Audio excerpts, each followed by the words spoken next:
চোখ রাখবো আসানসোলের দিকে। দিনের পর দিন শিল্পাঞ্চল জুড়ে স্লিকোসিস রোগীর সংখ্যা ক্রমেই বেড়ে চলেছে। আসানসোল জেলা হাসপাতালে মোট 9 জন স্লিকোসিস রোগী ভর্তি হয়েছে। আগেও বেশ কিছু এই রোগে আক্রান্ত রোগী ভর্তি হয়েছেন এবং মারাও গেছেন বলেই খবর। আসানসোল বারাবরী অঞ্চল জামরিয়া অঞ্চলে বেশ কিছু পাথর খাদান এবং পাথর কেশার মেশিন রয়েছে, যেখানে শ্রমিকরা পাথর কাটিং এর কাজ করে থাকে।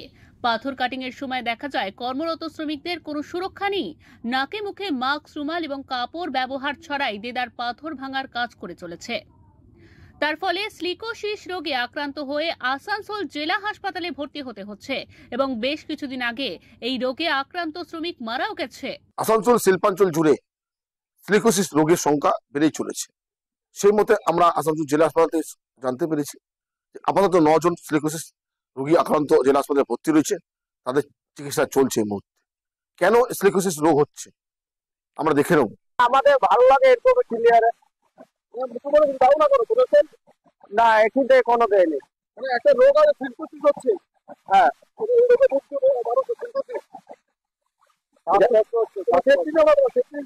সেফটি নাও না কেন?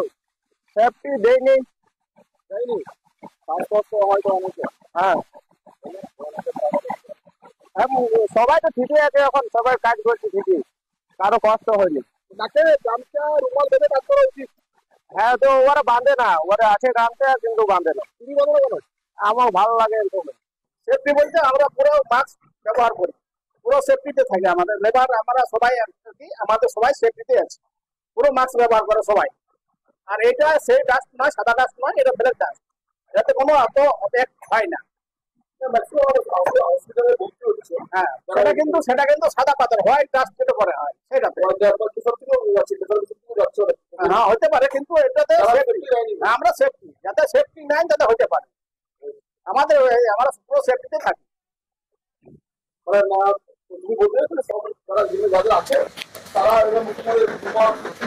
রুমাল গামছা বেঁধে বা মাস্ক ব্যবহার করে বা যতটা পারা যায় ততটা সেফটিতে থেকে আমরা কাজ করি।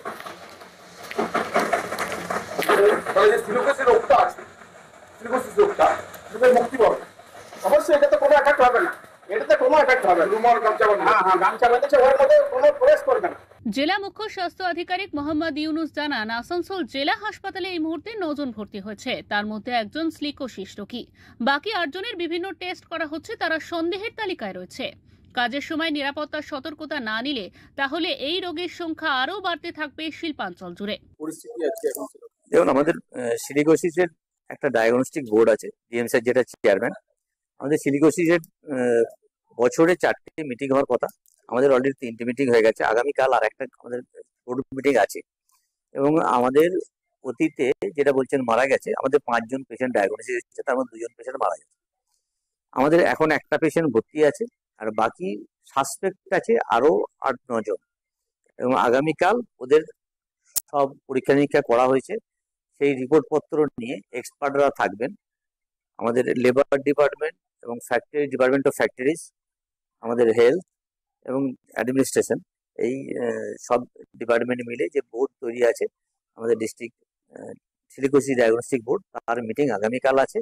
এবং কালকে ওই পেশেন্টদের ওখানে প্রেজেন্ট করা হবে, তাদের সব রিপোর্টপত্র দেখে আর কেউ সিলিকোসিস আক্রান্ত কিনা, যারা সাসপেক্ট তাদের মধ্যে সিলিকোসিস কারো আছে কিনা সেটা সিদ্ধান্ত নেওয়া হবে। এবং তার জন্য যে সরকারি একটা ব্যবস্থা, টাকা পয়সা দেওয়ার, অনুদান দেওয়ার ব্যবস্থা আছে, সেটার ব্যবস্থা করা হবে।